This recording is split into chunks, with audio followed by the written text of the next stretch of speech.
सभी को नमस्ते। सभी को नमस्ते।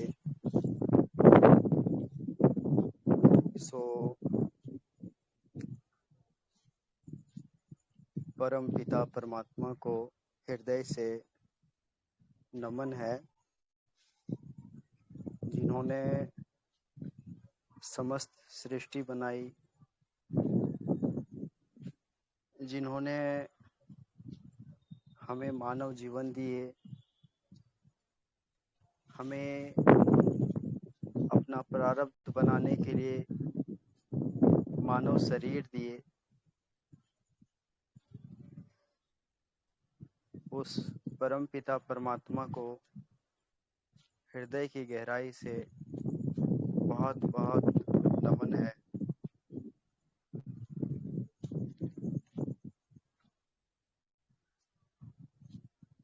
और हमारे इस मार्ग में डॉक्टर हनुमान साहब को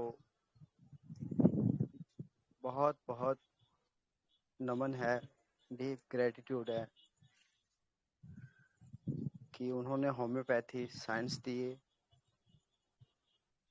और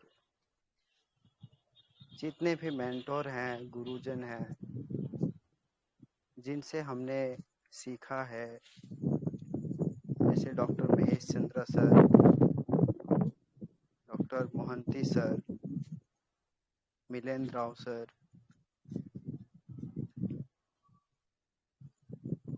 और भी बहुत सारे मेंटोर जिनसे हम रोज कुछ न कुछ सीखते रहते हैं, उन सबको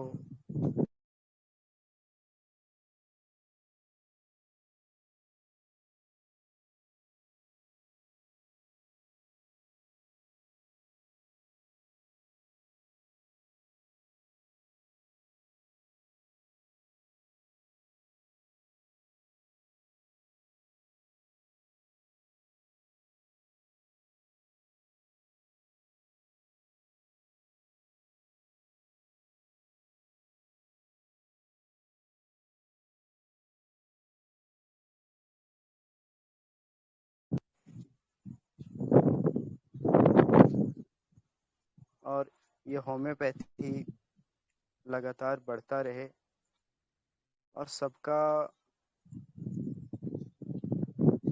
आगे जीवन में अच्छा स्वास्थ्य दे, सुख दे, शांति दे। इसलिए मैं सभी मेंटोर गुरुजन को नमन करता हूँ।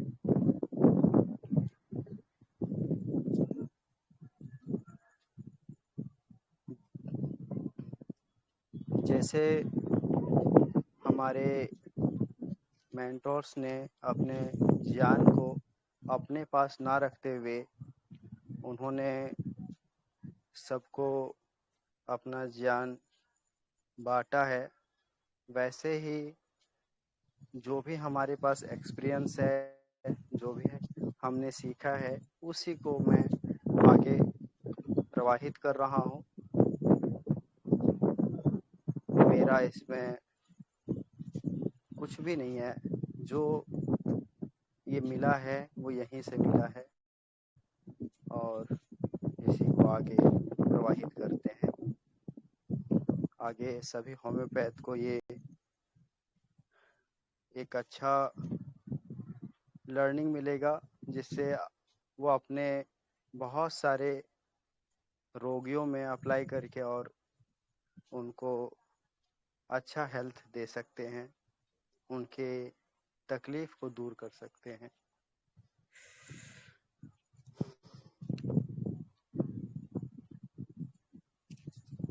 सो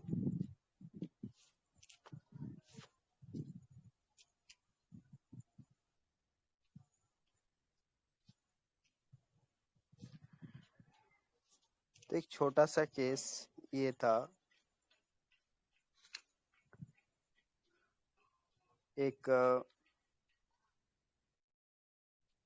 एक पेशेंट है, मतलब मेरा पेट में कल रात से पेन कर रहा था, माइल्ड पेन था, रात भर नींद नहीं हुई, अर्ली मॉर्निंग से लूज मोशन हुए, लूज मोशन 2-3 टाइम्स ही हुआ, बट हमेशा गड़गड़ाहट जो है पेट में वो बनी हुई है, हमेशा आवाज आ रही है, पेन हो रहा है पेट में। तो मैं इसके लिए क्या मेडिसिन ले सकता हूँ? मैं इसके क्या मेडिसिन ले सकता हूँ? आज आफ्टरनून में ट्रेवल भी करना है, बच्चे को नहीं लेके जा रही साथ में, तो बस उसको मम्मी के यहाँ रख के जा रही हूँ। इसका टेंशन था कल से कि मुझे कल जब बाहर जाना है तो मैं बच्चों को यहीं पर रख के जा रही हूँ। मेरा बच्चा शरद बहुत शरारती है, फालतू उसको कुछ हो गया तो उसका टेंशन हो रहा था कल से। माँ कहती हैं तो इतना क्यों टेंशन लेती हैं, मैं हूं ना देखने के लिए, ये ऐसा उसने कहा। और बाहर आइसक्रीम भी खाई थी कल, तो उन्होंने इतना ही इन्फॉर्मेशन दिया कि सर ये एक फीमेल पेशेंट है कि पेट में गुड़गुड़ाहट बनी हुई है, पेट में दर्द है और मुझे बाहर भी जाना है, लूज मोशन भी हुए, भी, तो अभी टेंशन लगी है कि मुझे बाहर जानी है। तो इसके लिए जो है बच्चे हमारे शरारती हैं, तो वो माँ के पास मैं छोड़ के जा रही हूँ, लेकिन चिंता लगी है कि बच्चे जो है कहीं कूलर में हाथ ना डाल दे, कहीं पंखे में हाथ ना डाल दे, कहीं कुछ कर ना ले। तो ये सब चीजें जो है दिमाग में लगी हुई है और मुझे फैमिली में सबकी चिंताएं बनी रहती है, भाई की, माँ की, है ना, अपने अपने घर की, तो मायका का भी, यहाँ का भी, सबका टेंशन बना रहता है। तो यही छोटा सा इंफॉर्मेशन मुझे मिला था और मैंने इस पे एक मेडिसिन बताया और उस पेशेंट को 15 मिनट में ही उसके पेट में जो गड़गड़ाहट की आवाज़ थी वो शांत हो गई, आगे लूज मोशन भी नहीं हुए और पेट का दर्द भी 15 मिनट में ही शांत हो गया। अब सोचिए कि हम लोग इस केस में क्या दे सकते हैं। केस तो एक्यूट है, लेकिन हम क्या सोच सकते हैं? सोचिए आप लोग क्या सोच सकते हैं?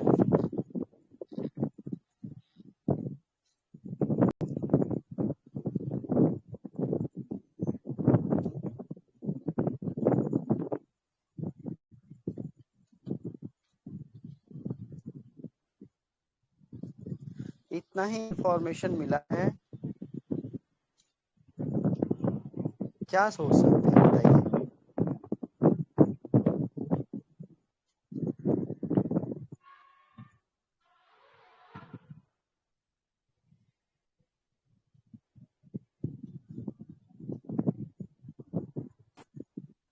नमस्ते भाई, मैं बोलती हूँ। जी नमस्ते। इस लेडी को ना बच्चे की बहुत चिंता थी और वो छोड़ के नहीं जाना चाहती थी, लेकिन उसके मन के खिलाफ वो चली गई है। तो उसको बहुत ही बच्चे की केयर केयर एनवरिश हो रही है और कुछ हो जाएगा उसको। बहुत शरारती है, तो एंटिसिपेटरी एंजाइटी भी हो रही है उसको, डर भी लग रहा है। तो मेरा नाइट्रम फॉस आ रहा था, लेकिन क्या है ना कि अभी सुनने के बाद भी फिर लूज मोशन है ना उसको, तो ऐसे सोचेंगे तो मुझे अरसे निकलवा लग रहा है भाई। हम्म। ठीक है। Thank you. मैं इसमें बहुत ज़्यादा टाइम नहीं लूँगा, क्योंकि आज 3 केसेस जो है वो डिस्क्लोज करने हैं, इसलिए मैं चाहता हूँ सभी खुद से अपना इनपुट जो है वो जल्दी से दे दें, ताकि मैं जल्दी डिस्क्लोज करूँ। तो भाई मैं बोलती हूँ, इसमें मुझे elements from care and worries लगा, एंजाइटी चिल्ड्रन अबाउट, और मैटरनल इंस्टिंक्ट एग्जैजरेटेड भी है। उसे अपने बच्चे की चिंता है कि बच्चे को कुछ हो ना जाए, बहुत शरारती है वो, तो उसकी टेंशन उसको सबसे ज्यादा है। केयरफुल ऑफ रिलेटिव भी लग रहा है। तो ये सब लेके भाई मुझे प्लेसेंटा का फील लग रहा है। हम्म।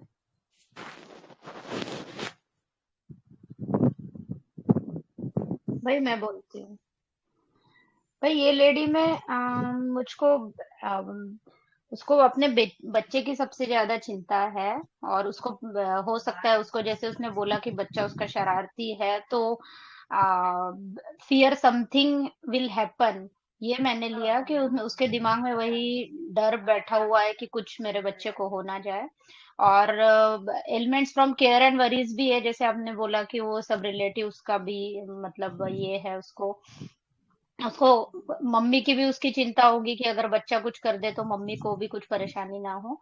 तो ये सब देख के मैटरनल इंस्टिंक्ट एग्जैगरेटेड भी मुझको लगा। तो भाई मुझको कैलकेरिया कार भी आर्सेनिक दोनों में से एक लग रहा है। थैंक यू भाई। मैं बोलती हूँ। ये जो है ना, ये लेडी जो है, इसको मेन तो प्रॉब्लम आया है कि इसको नेक्स्ट डे जाना है और अपने बेटे को छोड़ के जाना है। तो इसको एंटिसिपेशन की वजह से प्रॉब्लम है कि अगर मैं चली गई और पीछे से मेरे बेटे को कुछ हो गया, वो वैसे ही शरारती है तो क्या हो जाएगा। और वैसे ये केयरिंग वाली लेडी है, तो इसको लग रहा है कि मेरी मम्मी के ऊपर आ जाएगा, अगर मेरी मम्मी कर पाएगी कि नहीं कर पाएगी। और उसको सबकी चिंता है, अपने पेरेंट्स की भी है, अपने इन लॉज की भी है। और तो पहला तो rubric elements from anticipation, elements from cares and worries लिया, और केयरफुल ऑफ रिलेटिव्स अबाउट। और उसको डर है कि कुछ हो जाएगा बच्चे को, तो फियर समथिंग विल हैपन। और एक मुझे ना लाइट डिजायर लगा, क्योंकि वो बार बार पूछ रही कि मैं क्या करूं, मैं क्या लूं, आपसे शायद वो लाइट मांग रही है, तो मैंने एक लाइट डिजायर भी लिया, तो मुझे फॉस्फोरस का फील आया भाई। Thank you.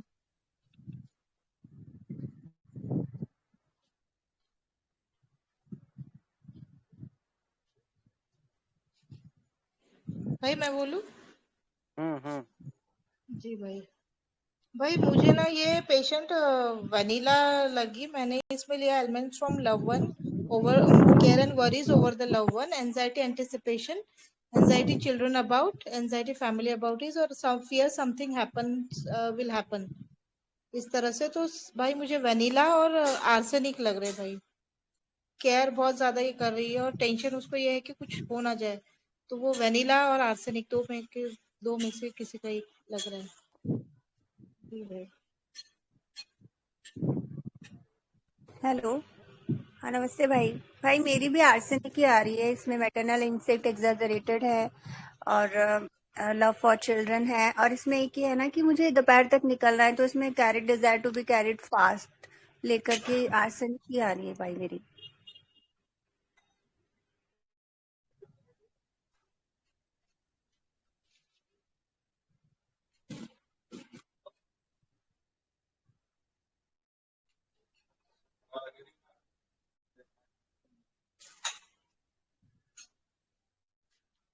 और किसी को बोलना है? भाई मुझे हेलो तो सर, नमस्ते। हाँ मैम, बोलिए। अरे बोलिए, आप बोलिए। हाँ सर, मुझे इस केस में थोड़ा मतलब एंजाइटी चिल्ड्रेन अबाउट लग रहा है, और उसको बाहर जाना है, इसके लिए उसको तुरंत ठीक होना है। ये दोनों लगा मुझे, तो कैरेट डीजर टू कैरेट फास्ट लिया, आर्सेनिक डीडी रास्टॉप। हम्म। मुझे ये लेडी बहुत केयरिंग लगी, यानी सबके लिए चिंता करने वाली लेडी है ना। तो elements from cares and worries लगा, cares full of others about लगा। और यहाँ पे उसका एंग्जाइटी चिल्ड्रन है, बच्चों को कैसे, बच्चा बहुत शरारती है तो कुछ कर ना दे, इधर हाथ ना डाल दे, उधर हाथ ना डाल दे, तो वो चिंता इसको ज्यादा है। और मैटरनल इंस्टिंक्ट एग्जैजरेटेड है। तो मेरे को दो दो रेमेडीज ही आ रही थी दिमाग में, कार्सिनोसिन और कॉक्यूलस। पर अगर डोमिनेशन है और कुछ अगर हिस्ट्री है तो कार्सिनोसिन है, और डोमिनेशन में नहीं है और बहुत नर्सिंग केयर करने वाली है तो कॉक्यूलस है। मुझे भी फर्स्ट जो है कि ये सबकी हेल्प करती है, दूसरों तक की भी हेल्प कर रही है, मैटरनल इंस्टिंक्ट एग्जैगरेटेड है। तो ये मतलब प्लेसेंटा और कार्सी, ये दोनों में से एक लग रही है।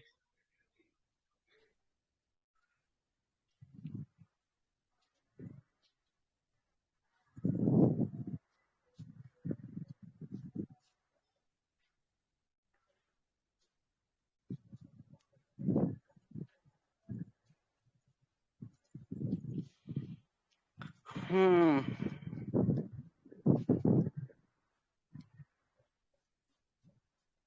और जल्दी बोलो ना, लेट क्यों कर रहे हो? जल्दी बोलो।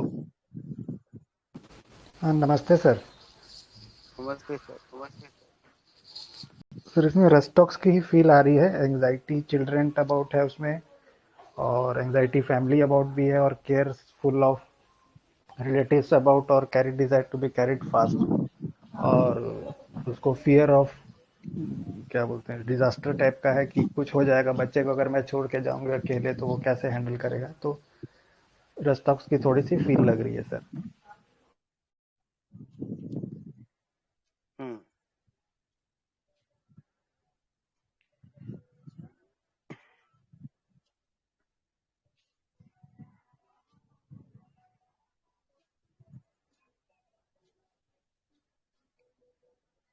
और कोई बताएंगे? मेडिसिन अभी तक नहीं आई है।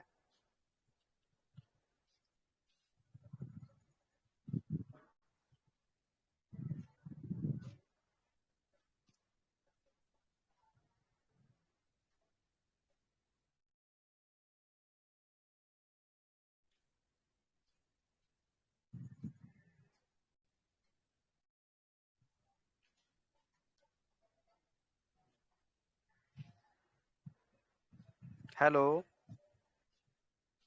मेडिसिन नहीं आई है, कोई और बताना चाहेंगे?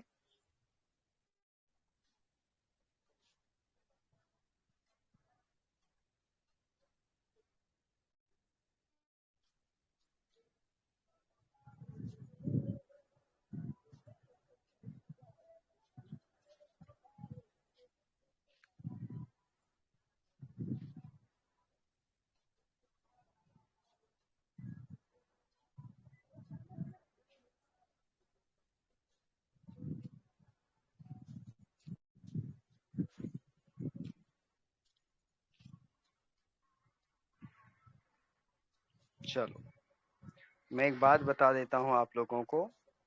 ये जो पेशेंट था ना, ये अपने होम्योपैथी एक डॉक्टर ही हैं, और बहुत सारे अपने ग्रुप में लोग हैं जो कभी भी कुछ भी हेल्प के लिए जो है अगर मुझे मैसेज करते हैं या कॉल करते तो मैं उनको हेल्प करता हूँ। तो एक अपनी डॉक्टर बहन जो है मुझे मैसेज करी और मैंने उनको मेडिसिन लिख दिया और मेडिसिन लेने के बाद उन्होंने कहा 15 मिनट में ही मेरा दर्द भी खत्म हुआ, पेट की गड़गड़ाहट भी शांत हुई और दूसरे दिन वो आराम से गई तो उनको कोई दिक्कत भी नहीं हुआ। और जो चिंता बनी हुई थी ना, जो एक एंजाइटी बनी हुई थी बच्चों को लेकर के, वो भी शांत हो गई, वो भी शांत हो गई।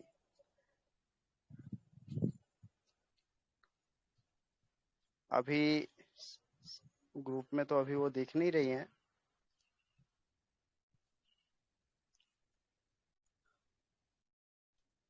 तो और कोई ट्राई करना चाहेंगे? मैं इसलिए ये प्रेजेंट किया हूँ कि मैं अपना सोच, मैं अपना जो भी मैं सोचता हूँ ना, वो मैं आप लोगों के साथ शेयर कर सकूं। शायद आप लोगों को हेल्प करे।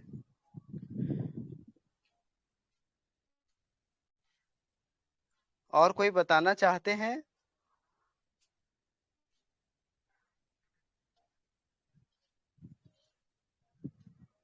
प्लीज हमारे सेशन में कोई भी मौन रहा मत करिए, ये मुझे बहुत ठीक नहीं लगता है।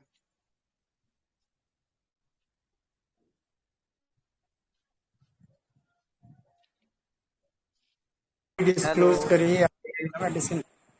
डिस्कस कर दीजिए सर। मतलब आप लोगों को कोशिश नहीं करनी है? ये सर फाल्को एक पे भी रूब्रिक, हो सकती सर है एक भाई? रूब्रिक बोलो सर। भाई फाल्को पे तो नहीं है? देखो यहाँ एशिया पर तो क्या नहीं। है, यहाँ पर समझो बात को, एंजाइटी जाके भी थोड़े एक रूब्रिक है सर। यहाँ पर समझो बात को। पेशेंट को क्या हो रहा है अभी, क्या है, उनको 2-3 स्टूल हुए, उन्होंने कॉल किया, ठीक है, तो उन्होंने तुरंत कॉल किया। दूसरा चीज क्या देख रहे हैं हम कि पेशेंट को एक लूज मोशन हो रहा है प्लस पेट में गड़गड़ाहट की आवाज आ रही है, ठीक है। तो ये जो लूज मोशन और पेट में गड़गड़ाहट, ठीक है, तो डेफिनेटली ये पेशेंट जो है धूप में गई होगी। मैंने ऐसे ही सोचा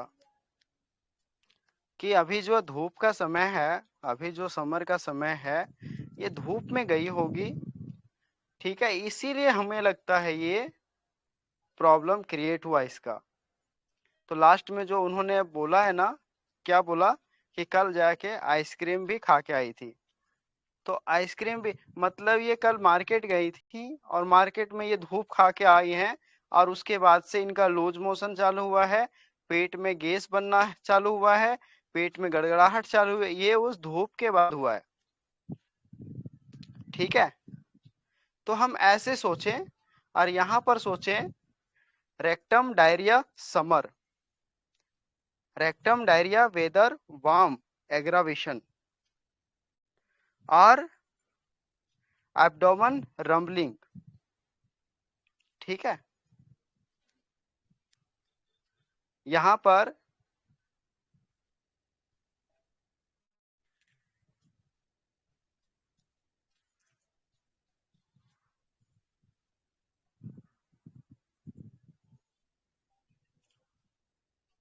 तो यहाँ पर हमने ये 3 चीज सोचे कि यहाँ इस केस में मुझे माइंड से ज्यादा फिजिकल पे काम करेगा। तो यहाँ पर मैंने 3 रूब्रिक लिए, सिंथेसिस रिपर्टरी में डाले, तो मेरे पास मेडिसिन निकल के आई china bryonia, gambogia, podophyllum, croton tiglium, nux moschata, oleander, aconite, ferrum met, kali bichromicum, psorinum, silicea sulphuric acid, cuprum, iris, creosote, ferrum phos, ठीक है। ये मेडिसिन निकल के आई। एक और मेडिसिन है जो बहुत रेयर है। अब इसमें से मुझे एक मेडिसिन चयन करना था, तो मैं देखा कि इसमें से जो है इसको बच्चे की एंजाइटी इतनी ज्यादा है कि बच्चे को छोड़ के अगर गई तो बच्चे को कुछ हो जाएगा। मतलब बच्चे शरारती हैं और माँ के पास दे के गई हैं, उसके बाद भी जो है इसको चिंता चिंता है, जो कि माँ उसको संभाल लेंगी, लेकिन फिर भी इसको डर है कि माँ उसको नहीं संभाल पाएंगी, कहीं कुछ उनको हो ना जाए। तो एक तरफ बच्चों की चिंता, दूसरा फिर इसका फैमिली में सबको चिंता। तो ये चीज फिर मैंने समझा। तो यहाँ मैं देख रहा था कि इस तरह की थिंकिंग करने वाला कौन कौन हो सकता है। चाइना नहीं होता, ब्रायनिया नहीं होता, एक पोडो हो सकता है, क्रॉटन टेगनिंग नहीं होता, नक्स मोस्चेटा नहीं होता, ओलियंडर नहीं होता, एकोनाइट हो सकता है, फेरम फेरम नहीं होता, काली बाइक्रोमिकम हो सकता है, सोरिनम नहीं होता, सिलिशिया नहीं होता, सल्फ्यूरिक एसिड नहीं होता, क्यूप्रम हो सकता है, आयरिस नहीं लगा, क्रियोजोट नहीं लगा, फेरम फॉस नहीं लगा। तो इसमें से मुझे ये मेडिसिन लगा कि इसमें से एक मेडिसिन कोई हो सकता है। तो फिर मैंने देखा कि ये तो बच्चे को लेकर के इम्पेशेंस भी है ना, पेशेंस नहीं है इसमें। तो फिर क्यूप्रमेट। यहाँ पर मैंने काली बाइक्रोमिकम सोचा। सर खाली काली बाइक्रोमिकम सोचा। तो फिर मैंने यहाँ पर एक रूब्रिक डाला, love for family. Only one rubric डाला, लव फॉर फैमिली। और जब लव फॉर फैमिली ऐड किया ना, तो दो ही मेडिसिन बच गई, काली बाइक्रोमिकम और क्यूप्रमेट। ठीक है। तो ये मुझे पता है कि काली जो है ना अपने बच्चे के प्रति बहुत इम्पेशेंस होता है ना, बहुत इम्पेशेंस होता है। तो इसीलिए मैंने इनको काली बाइक्रोमिकम खाने के लिए कहा। तो काली बाइक्रोमिकम 200 ये खाए और ये 15 मिनट में ठीक हो गए। 15 मिनट में पेन गायब, पेट की गड़गड़ाहट गायब, और लूज मोशन तो हुए ही नहीं, एनर्जी बेटर हो गया। ठीक है। तो ये इसको इस प्रकार से हमने काली बाइक्रोमिकम दी। Second case. Hello sir. हाँ जी, सर थोड़ा रूब्रिक रिपीट करेंगे सर? मैं ग्रुप में शेयर कर दे रहा हूँ।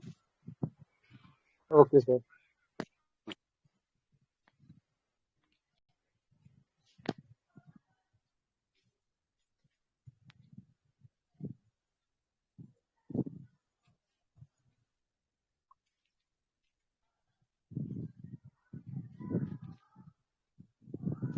ठीक है। नेक्स्ट केस मैं रीड करता हूँ।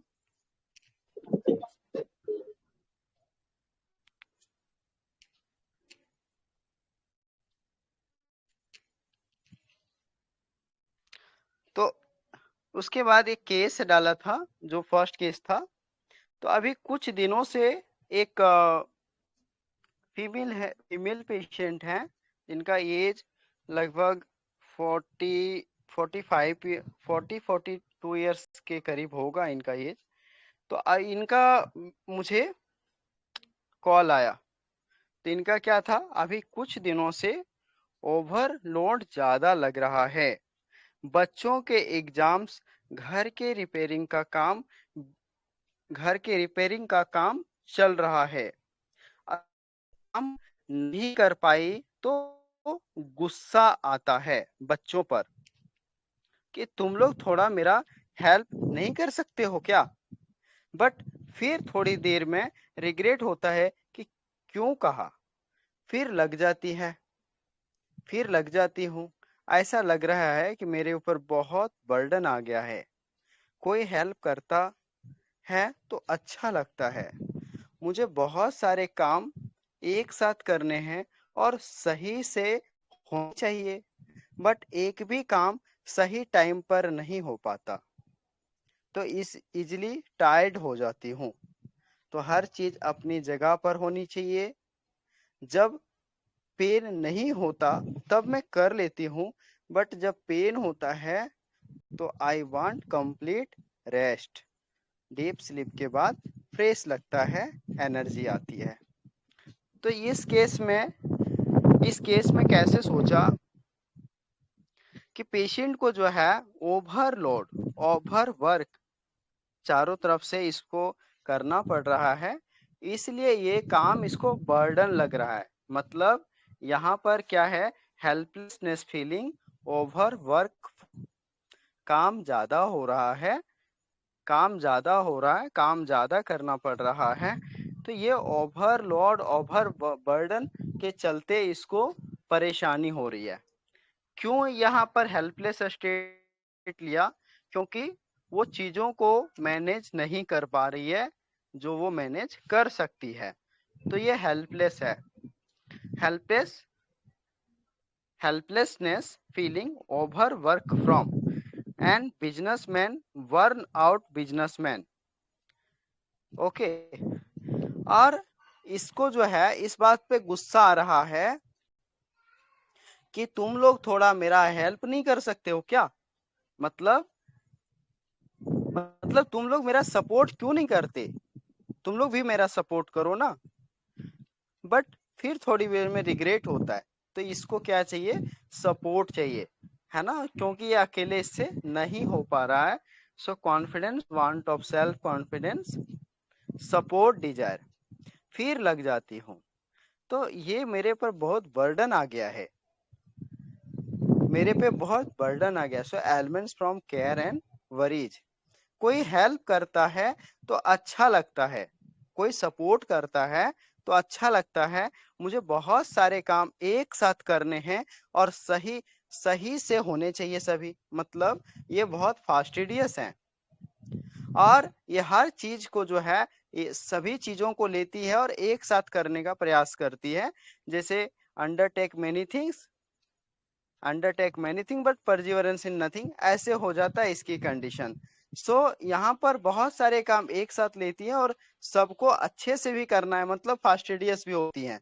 तो एक काम सही ये अब क्या है, सभी काम ले लिया लेकिन क्या बोल रहा है, सही से टाइम पर नहीं हो पाता। अब बताइए, एक साथ अगर 10 काम लेगा आदमी तो कैसे पूरा होगा? तो यहाँ पर यही चीज हो रहा था। सो इजीली टायर्ड हो जाती हूँ। तो एक साथ इतने काम क्यों संभाल रहे हो आप? एक साथ इतने काम मत संभालो। तो एक साथ इतने काम संभालोगे तो आप तो थकोगे ही, ओवर वर्क तो होगा ही। तो यहाँ पर ऐसे हो रहा था। अब हर चीज अपनी जगह पे होनी चाहिए। अब हर चीज अपनी जगह पे होनी चाहिए मतलब क्या, ये ऑर्डर चाहिए। तो ऑर्डर, डिजायर फॉर फास्टिडियस। और जब पेन नहीं होता तब मैं कर लेती हूँ, लेकिन जब पेन होता है तो I want complete rest. So rest, desire for, है ना। अब रेस्ट लेती हूँ तो फिर एनर्जी आ जाती है। तो इस प्रकार से इस केस में हमने इनको कालीफॉस 200 प्रिस्क्राइब किया था और ये कालीफॉस लेने के बाद 2 से 3 में इनका कंप्लीटली रिकवर हो गया। कोई, मैंने जो जो रूब्रिक बोले, कोई डाल देगा रूब्रिक ताकि लोगों को आसानी हो जाए। कोई चार्ट बना के डाल देगा या मैं बाद में डालता हूँ?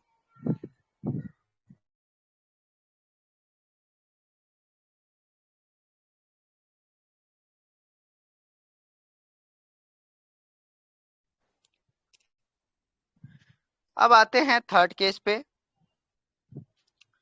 थर्ड केस एक ऐसे ही होम्योपैथ डॉक्टर के हैं जिनका केस मैंने लिया था। तो वो काफी लॉन्ग चला, लेकिन वहां पर मुझे कुछ भी उसमें मॉर्बिडिटी नहीं समझ में आया। लेकिन उन्होंने बाद में मुझे फिर ये लिख के भेजा कि सर मैं अपने बच्चों के कारण मैं आपको पूरा नहीं बता पाई, सो मैं अभी मैं लिख के भेज रही हूँ। तो उन्होंने ये लिख के भेजे कि मेरे हस्बैंड के साथ बहुत ज्यादा झगड़े हो गए थे कि मैं घर छोड़ने वाली थी और मेरे सामने क्वेश्चन था कि मैं अब जाऊं तो कहाँ जाऊं। मेरी सिस्टर ऑलरेडी डाइवोर्सी है, तो मेरी मम्मी बोलती हैं कि तू अपना शांति से रह ले। तो मुझे हमेशा ऐसा फील होता है कि मेरा कौन है, मेरा तो कोई नहीं है। मेरे हस्बैंड को भी पता है ये बात, फिर भी वो मुझे बोलते हैं कि बस हो गया, तुझे जहां जाना है जा।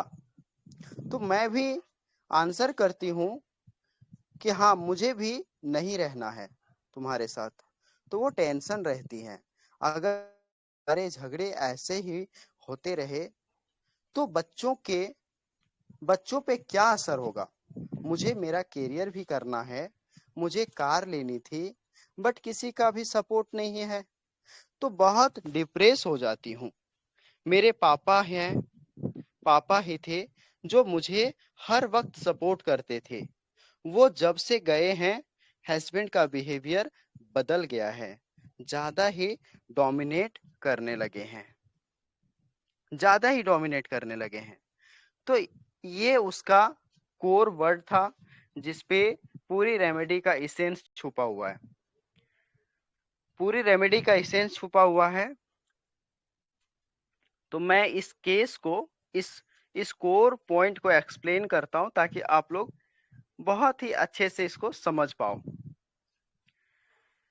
तो इसमें क्या कहा गया, मेरे हस्बैंड के साथ बहुत ज्यादा झगड़े हो गए थे कि मैं घर छोड़ने वाली थी। अब झगड़े इतना ज्यादा हो गए कि घर छोड़ने वाली थी।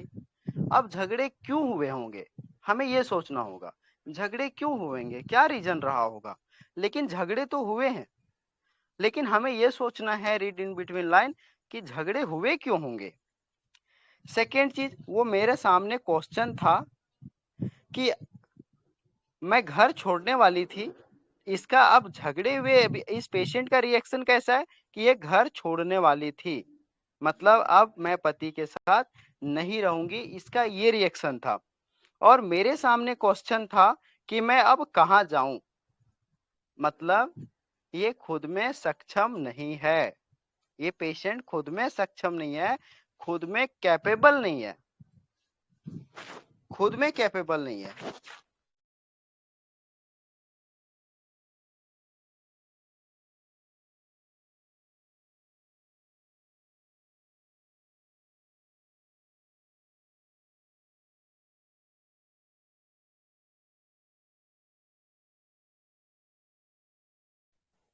तो यहाँ पर पेशेंट के अंदर सेल्फ सफिशिएंट नहीं है, उसके अंदर इतनी कैपेबिलिटी नहीं है कि वो खुद से सरवाइव कर सके, वो खुद से चीजों को मैनेज कर सके, हैंडल कर सके। तो अब क्या है, झगड़े हुए, अब ये छोड़ के जाना चाहती है, लेकिन जाऊं तो कहाँ जाऊं। अगर खुद में इंडिपेंडेंट होती, कैपेबल होती, तो फिर तो ये कहीं भी जा सकती थी, अपना कुछ भी कर सकती थी, है ना। तो यहाँ पर वो खुद में कैपेबल नहीं है, इसलिए इसमें दिक्कत आ रही है। तो अब कहीं जा भी नहीं सकती, रहना तो हस्बैंड के पास ही है, लेकिन यहाँ तो झगड़े हो रहे।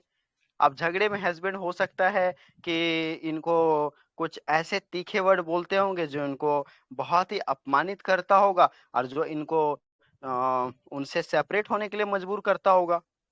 मतलब कुछ तो ऐसी बातें होती होंगी ना जो उनको काफी दुख देता होगा। अब ऐसी कौन सी बातें हो सकती है, ये हमें पेशेंट ने नहीं बताया है, हमें केवल सुपरफिशियल लेवल पे मिला है कि झगड़े होते हैं। लेकिन झगड़े का कारण क्या है, इसका डिटेल एक्सप्लेनेशन मुझे नहीं मिला है कि गलती किसकी होती है या किन कारणों से झगड़े होते हैं, मुझे नहीं मिला है, लेकिन अपन को स्टडी करना है। तो मेरी सिस्टर ऑलरेडी डाइवोर्सी है, अब ये अपने मायके क्यों नहीं जा सकती।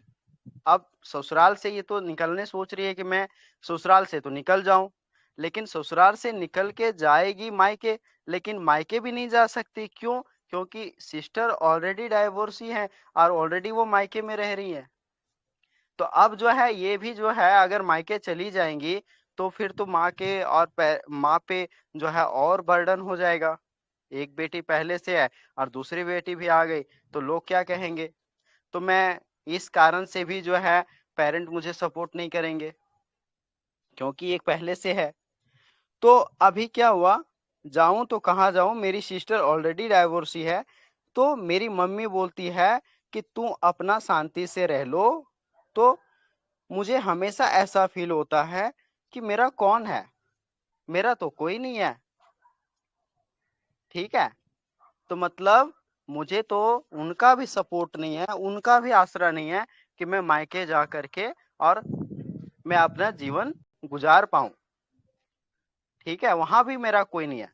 तो यहां तक हमें एक पेशेंट के अंदर ये फील मिल रहा है कि पेशेंट जो है वो एक डिपेंडेंट पर्सनैलिटी है, एक एक डिपेंडेंट पर्सनैलिटी है, और इसके अंदर खुद में इतनी कैपेबिलिटी नहीं है कि ये कर सके, और इसके चलते इसको सपोर्ट चाहिए, और इसको सपोर्ट नहीं मिल पा रहा है, जिसके चलते ये पेशेंट खुद को अकेला समझ रही है, खुद को अकेला फील कर रही है, जैसे इस संसार में उसका कोई नहीं है।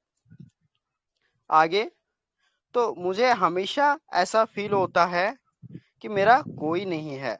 मेरे हस्बैंड को भी पता है ये बात, कि मेरे फिर भी वो मुझे बोलते हैं कि बस हो गया, तुझे जहां जाना है जा। अब उसका हस्बैंड ऐसे बात क्यों बोलते होंगे कि तुझे जहां जाना है जा?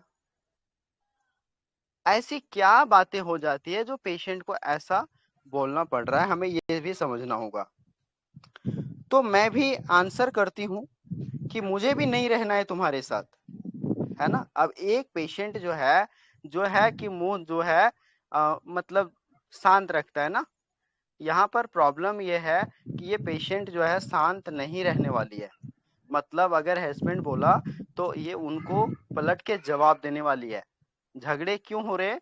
क्योंकि यहाँ पर झगड़े का कारण है कि दोनों तरफ गरम दल है, हस्बैंड भी गरम दल है और वाइफ भी गरम दल है। तो दोनों में जो है ना ये टक्कर हो जा रहा है। तो यहाँ हस्बैंड अगर बोले तो ये भी बोल देती है, इसीलिए क्वारल्स बढ़ जाते हैं।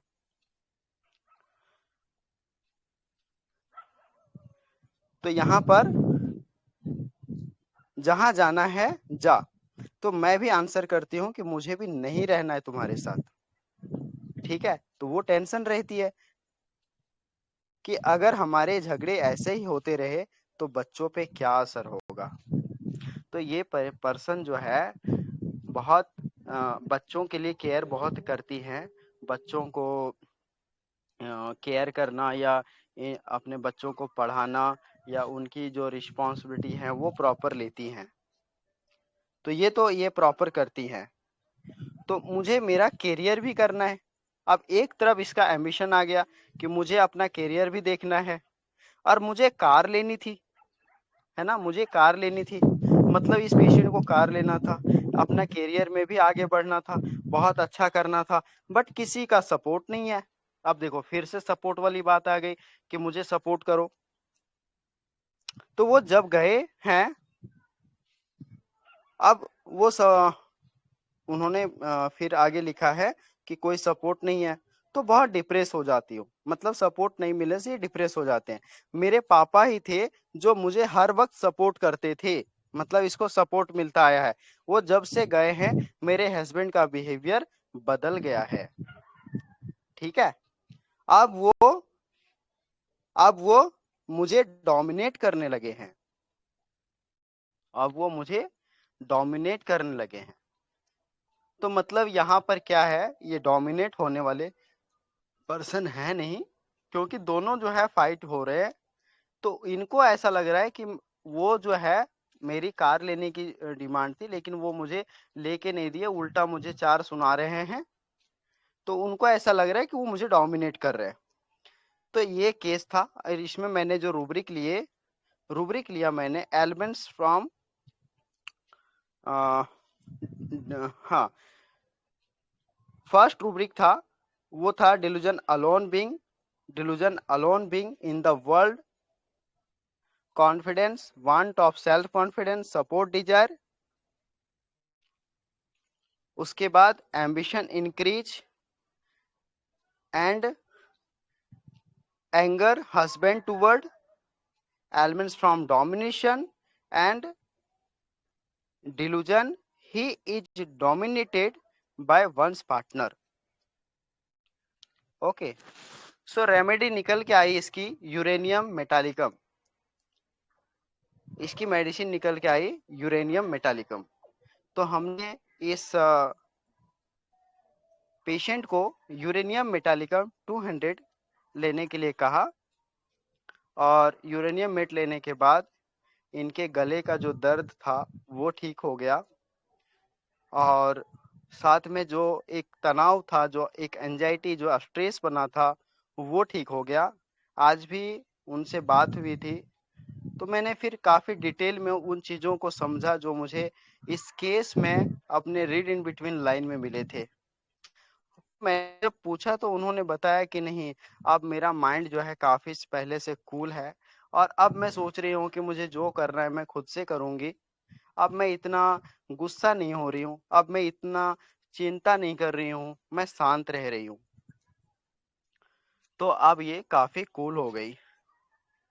तो ये इसमें और क्या-क्या रूब्रिक हम देख सकते हैं, जैसे elements from death of loved ones, elements from absence of father, and ये सब हम रूब्रिक देख सकते हैं। समझ में आया? तीनों केस समझ में आया आप लोगों को?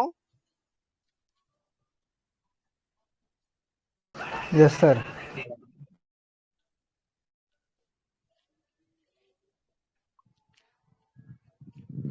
सो फॉर आप लोगों को फर्स्ट केस जो बताया जो काली बाइक्रोमिकम का था, सेकेंड केस बताया जो काली पॉस का था, और ये जो केस बताया ये यूरेनियम मेटालिकम का है।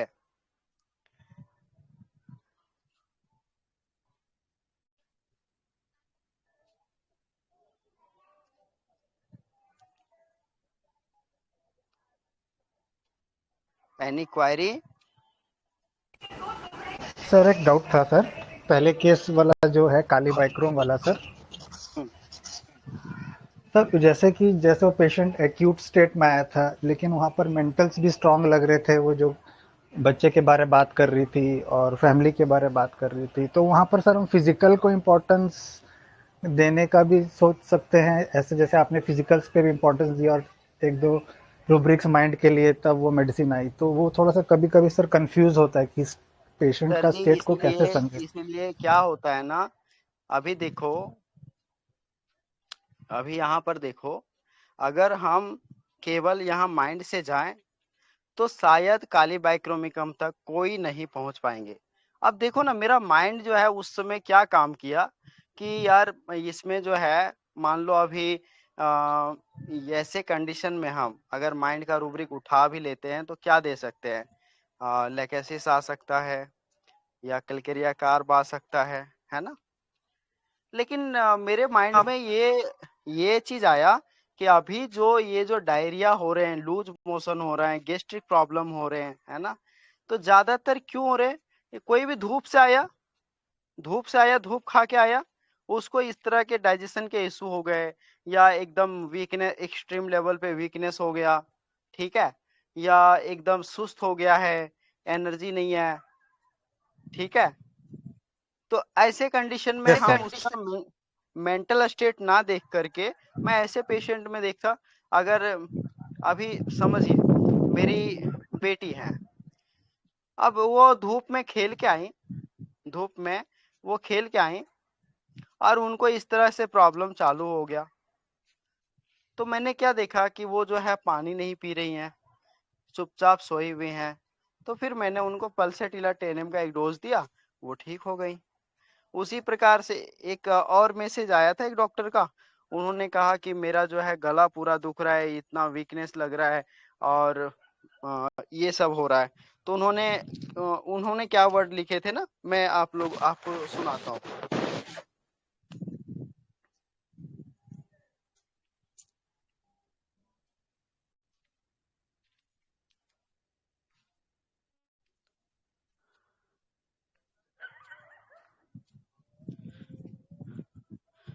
तो उन्होंने भी यही लिखे थे, फीवरिश हो रहा है, थ्रोट पेन हो रहा है, हेडेक हो रहा है ना। तो उनका फिर कहना था कि चुपचाप सोए रहूं ऐसा लग रहा है, सिर में दर्द बढ़ गया है ना। 26 को हमारे डिस्ट्रिक्ट में प्रोग्राम है, ऐसे में कैसे जाऊंगी। सोच रही हूँ तबीयत ठीक रहा तब तो ठीक है, वरना बोल देंगे कि हमारी तो तबीयत खराब थी। ठीक है, अब बच्चे लोग बात नहीं मानते, पढ़ाई नहीं करते, तो गुस्सा आता है। ठीक है, तो यहाँ ये बात बोली। फिर क्या बोली कि कोई मालिश करते रहे ऐसा लग रहा है। अब ये सारी प्रॉब्लम का जड़ कहाँ था, वो धूप से आई है ना, धूप से आई हैं। अब उसके बाद इसके गले में दर्द, इनको फीवरिश लगना। तो यहाँ पर देखो, यहाँ पर क्या सोचेंगे हम, यहाँ पर सबसे पहले तो हमें इसका जो मेन कॉज है हमें ये उठाना पड़ेगा। ठीक है, जहाँ पर हॉट वेदर से, समर से जहाँ एग्रावेशन है, तो जनरलिटीज में आपको ये रूब्रिक मिलेगा, आप लोग चेक कर लेना। और उसमें देखो इसका क्या है, मुझे कोई मालिश करते रहे ऐसा लग रहा है। तो यहाँ पर क्या है, मतलब कैरेसिंग चाहिए ना, मालिश करते रहे, caressing desire to be caressed all the time. ठीक है, एंजाइटी बिजनेस है, एंगर कॉन्ट्राडिक्शन है। तो देखो यहाँ पर मिल गया, लेकिन बहुत यहाँ पर पल्सेटिला देने से उनको आराम भी आ गया। Kumar sir, hello Kumar sir, गायब। ठीक है, बहुत बढ़िया, समझ में आया आप लोगों को yes sir, acute yes cases sir. में कैसे हैंडल करना है। और आप सब मेरे से ज्यादा जानते हो मैं जो जैसे हैंडल करता हूँ और जो मुझसे सही रिजल्ट मिलते हैं वो आप लोगों के साथ शेयर करता हूँ। ठीक सर है, भाई आपका वो जो थॉट रूब्रिक प्रोसेस बताइए जो ना थॉट समर प्रोसेस सीजन। रहता है ना सर, वो थॉट प्रोसेस वो समझना है ना सर। आपका जो थॉट्स, हमारे वो थॉट्स क्यों नहीं आते हैं, जैसे आप सोचते हो सर, हम वैसा नहीं सोच पाते हैं, उसमें डिफरेंस होता है। तो वही चीज़ को सर समझना है कि आप वो चीज़ कैसे अप्रोच करते हैं। अभी समझ में आया ना कैसे मैं अप्रोच करता हूँ। Yes sir, yes sir. Hello. Doctor जी, डॉक्टर अस्मिता बोलिए। हाँ जी भाई, कभी कभी ना मेडिसिन जैसे पेशेंट के हिसाब से सही भी होती है, लेकिन ना वो पोटेंसी में समझ में नहीं आता भाई कि कैसे, कौन सी पोटेंसी। जैसे आपने बोला कि आपने आपकी बेटी को 10 10 दिया, तो वो है ना, वो कॉन्फिडेंस ही नहीं आता भाई कि मैं 10 डॉक्टर अस्मिता, मेरे। डॉक्टर हाँ जी। अस्मिता एक भी जान लो, जो आप एक्यूट केस दोगे ना, जो भी एक्यूट केस रहे, फीवर रहे, कफ रहे, है ना, या आपको हाँ। एक्यूट में सीवियर सीवियर पेन दिख रहा है ना, यहाँ पर 1M यूज करना। ठीक है, 1M 10M यूज करना। जहां पर आपको क्रॉनिक केस दिखे, बहुत ज्यादा सीवियरिटी नहीं है, तो वहां पर आप 6X 6CH 12CH 30 200 ऐसे आगे बढ़ना। ठीक है, और यदि आपको कोई ऐसी केस है जो एक नॉर्मल केस है, जैसे समझिए किसी का थायराइड का प्रॉब्लम है या किसी को डायबिटीज है, तो आप 30 पोटेंसी स्टार्ट करिए। ठीक है, 30 स्टार्ट करिए। तो ऐसे क्रॉनिक केसेस पे मैं सेंटीसिमल का डोज देता हूँ। अभी तो मैं क्रॉनिक केसेस में 5 डेज देने लगा हूँ। 5 डेज देने के बाद फिर मैं उसको LM में शिफ्ट कर देता हूँ।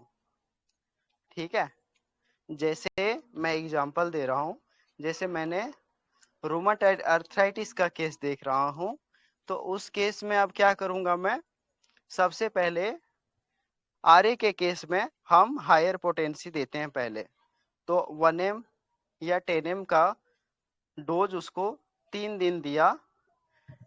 1M रहा तो 5 डेज, रोज सुबह सुबह में या शाम शाम को पानी में घोल करके उसको पीने के लिए बोल दिया। 3 दिन या 5 दिन मैंने 1M का डोज दिया। उसके बाद फिर उसको 0/1 0/2 ऐसे करके कंटिन्यू चलाता हूँ। तो स्टार्टिंग में सेंटीसिमल का डोज देता हूँ उसकी मॉर्बिडिटी को ब्रेक करने के लिए, बाद में उसको LM में शिफ्ट करता हूँ। तो मेरे अच्छे रिजल्ट आ रहे हैं इसमें। और बाकी ऐसे जनरल केसेस में 230 ऐसे ही स्टार्ट करते हैं। ओके डॉक्टर अस्मिता, समझ में आया? जी भाई, जी भाई। हेलो भाई, गुड इवनिंग। और मेंटल स्टेट की अगर कोई ऐसी डिजीज हो तो उसमें कैसे हम शिफ्ट करेंगे? आप उसमें 10M जाओ, 50M जाओ, CM जाओ, हायर में जाओ। जो साइकेट्रिक केसेस जैसे होते हैं उनमें हाँ, आप दे दो ना, CM दे दो आप कितने दिन जितना तक हायर दे करके सकते हो। रिपीट कैसे फिर कर सकते हैं उसे? आप देखो ना, उसकी कंडीशन देखो, वैसे वो सिंगल डोज दे करके 1 महीना छोड़ दो, 1 महीना के बाद फिर देखो उसका फॉलोअप कैसा है, फिर 1 महीना में रिपीट करो। वो जल्दी जल्दी रिपीट उसमें नहीं पड़ता, उसमें आप महीना दिन में एक बार रिपीट कर सकते हैं। और एलएम नहीं चला सकते क्या भाई उसमें? नहीं नहीं नहीं, उसमें LM नहीं चलाइए, आप उसमें डायरेक्ट सेंटिसिमल ही दीजिए। ओके। मैं उसमें सेंटिसिमल ही यूज करता हूँ। Higher potency. हाँ जी। थैंक यू भाई। थैंक यू ऑल, धन्यवाद आप सबका। होप आप लोगों को मजा आया होगा। थैंक यू भाई, बहुत एंड अच्छा लगा। Thank you congratulation, sir. Congratulation RD Chauhan sir, thank you भाई, आपने थैंक यू सो मच। आपने यूरेनियम मेटालिकम क्रैक किए थे, बहुत बहुत धन्यवाद। कि भाई हमने तो सुने ही नहीं, सुने हैं लेकिन कभी यानी यूज करने का सोचे ही नहीं है अभी तक तो uranium metallicum. Thank you sir. जी भाई।